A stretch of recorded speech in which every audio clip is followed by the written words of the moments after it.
who is the top 10 wrestlers in 1993 in the WWF and the WCW? At number 10, Paul Orndorff. Paul Orndorff, or Paula, whichever one you want to call him. You know what? I mean, he had a really good 93, regardless, if he is maybe past his prime a little bit. Doesn't seem like it because he's still racking up wins. He picked up a huge win against Cactus Jack as a Falls Count Anywhere match. Even had a run as the TV champion and made it to the finals of the Battle Bowl. At number 9, Shockmaster. Okay, so I know it seems like every year I have some sort of controversial hot pick, I guess, a hot take as one of the top 10, but you know what? I don't care. He had a really good win or year this year. If you look at his win-loss record in WCW, it's pretty fucking amazing. He started off the year as Typhoon in the WWF. However, he split from Earthquake and moved on over to WCW. He had a very shocking debut, to say the least. Shockmaster has a very embarrassing secret. He's an extreme klutz, and he's constantly falling over and knocking things over, and I don't know, he's a walking fucking cartoon. However, you get him in the ring, guess what? Boom! It's like he can somehow pull together and pick up wins. He main evented and scored the winning submission for his team at Fall Brawl inside War Games. And then, he would, like I said, rest of the year, solid win-loss record, including making it to the finals at the Battle Bowl. So, there you have it. This is actually the Shockmaster's second appearance in the top 10. His first was last year when he was Typhoon, and he also came in at number 9 that year. So, number 8, Vader. I mean, there's no denying that he was a force in WCW this year. And he injured quite a few people along the way as well. He was the world champion for a majority of the year, picking up huge wins over the likes of Sting in a White Castle of Fear strap match and Cactus Jack in the Texas Death Match at Halloween Havoc. And then he would even go on to win the Battle Bowl and claim the Battle Bowl championship. Number 7, Scott. Man, the Steiner brothers had a ridiculously great year. They picked up wins over the Beverly Brothers, the Head Shrinkers, Money Incorporated, the Heavenly Bodies. I mean, say we want about the WWF's regular division, singles division, but dude, they had a stacked tag division, and dude, the Steiners just went right through it. They would eventually, about midway through the year, win the tag titles, proving that not only are they a top tag team in WCW, they were also dominant and a top tag team in WWF as well.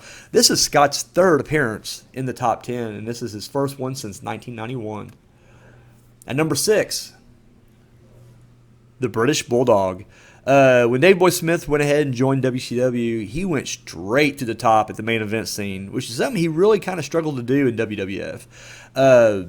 He would defeat Vader in a world title match, unfortunately by DQ, but him and Sting would join forces as the Superpowers and defeat the Masters of the Powerbomb. And then he was also on the winning team in War Games at Fall Brawl. So this is British Bulldog's second appearance on the top 10, and his first one was way back in 1986. Number 5, Rick Rude. So he was out in the early part of the year due to an injury, but when he came back, damn. I mean, at Fall Brawl, he would defeat the Nature Boy Ric Flair to win his very first world title. And don't try to, split hairs. International title. He is a world championship, so get over it. He would make it to the finals at the Battle Bowl, and then he would defeat the Boss at Starrcade, defending that world title. So, good year for Rick Rude. Number 4, Rick.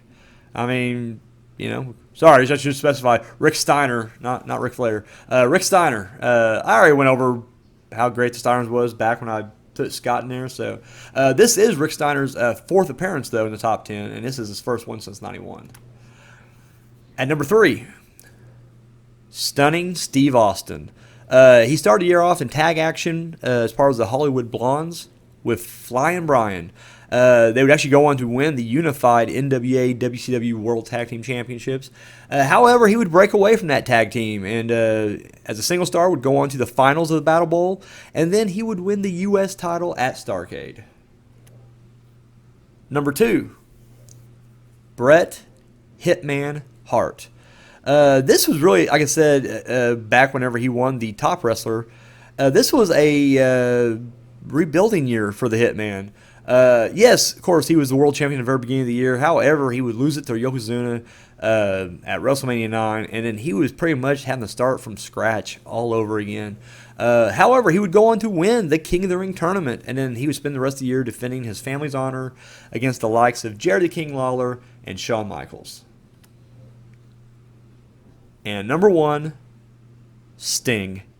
There's no surprise here. He was just the top guy throughout the entire 1993. And I'll tell you right now, not just top guy in WCW, top guy in pro wrestling, period. He would form the Superpowers with the British Bulldogs, and they would defeat the Masters of the Powerbomb. He would also lead his team to victory in the War Games match at Fall Brawl, and he even made it to the finals of the Battle Bowl. This is Sting's 4th appearance in the top 10.